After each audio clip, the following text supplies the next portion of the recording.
Let's gonna read this about the working of Satan in 2Thesalonian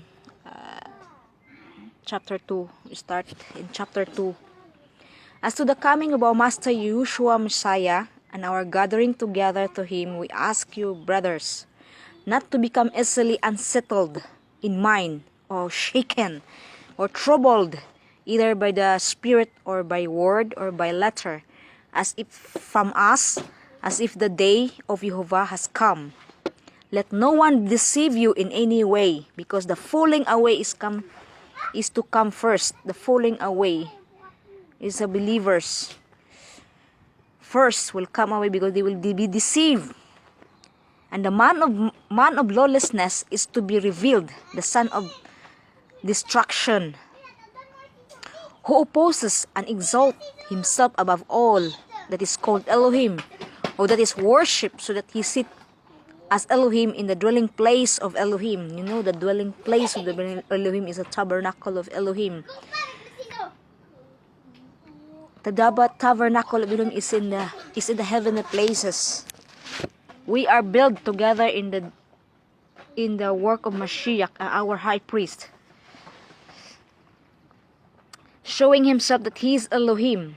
So this is why we have to be watchful, because as Shaul said, he said, well, do not be troubled from this, and do not, because the falling away will start first to the believers.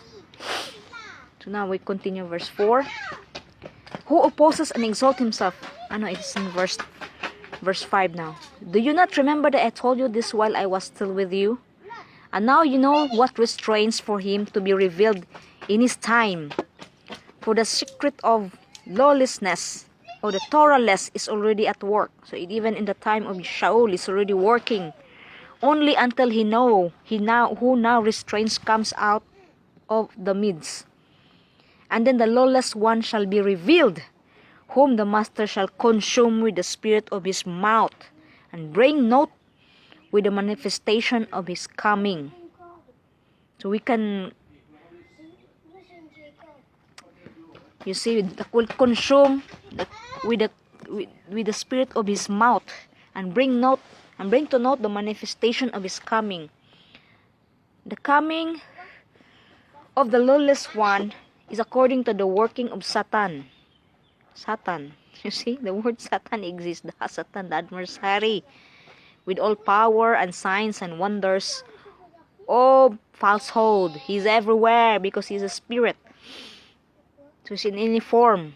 This is why the discernment is true only the Torah. And with all deceit of unrighteousness in those perishing. The unrighteousness. What is the unrighteousness of? The righteousness of Elohim. Let's read in Psalm. Where was that? Okay. Post. The righteousness here in Isaiah 51:7. Hearken unto me, you that know righteousness, the people in whose heart is my Torah. Fear you not the reproach of men, neither be you afraid of their revilings.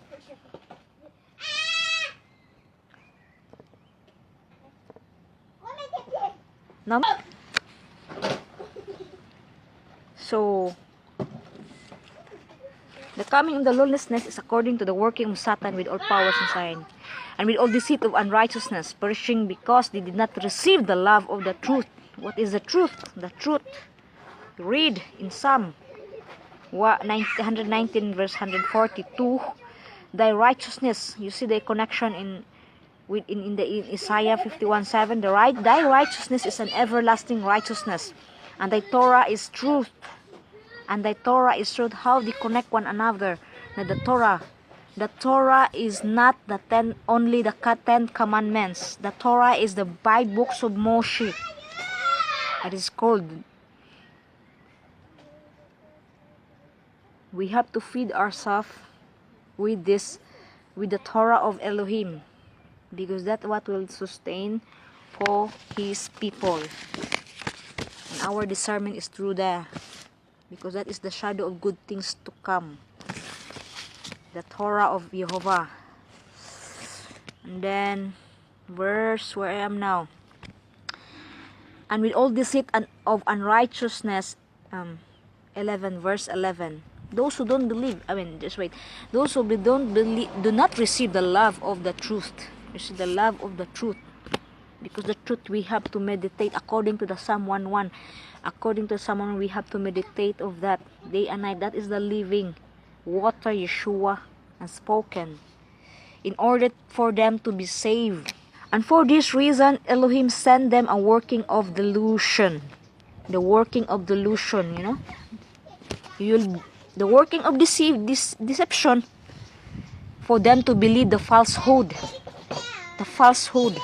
So watch out, because you will be deceived from all the working of Satan according to the falsehood, in order that all should be judged who did not believe the truth, because they don't have the discernment of the Torah, but have delighted in the unrighteousness. You see, the unrighteousness is those work according to the evil in the eyes of Elohim. The Torah-less work according, and in different way, different. But we owe to give thanks to Him always. So that is the work of Satan. The work of Satan. And be aware, because but Yeshua, the Mashiach, let's read together. But Mashiach will consume him with the spirit of his mouth, and bring to naught the manifestation of his coming. You see?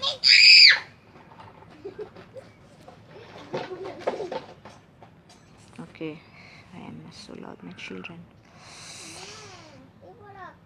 At the verse, Isaiah, you see Job said, let's see what Job said about the 11:4-9.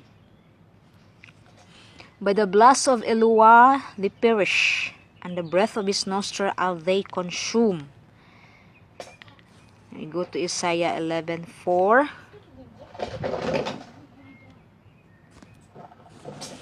But with the righteous, we start to the verse 2 in chapter 11 of Isaiah.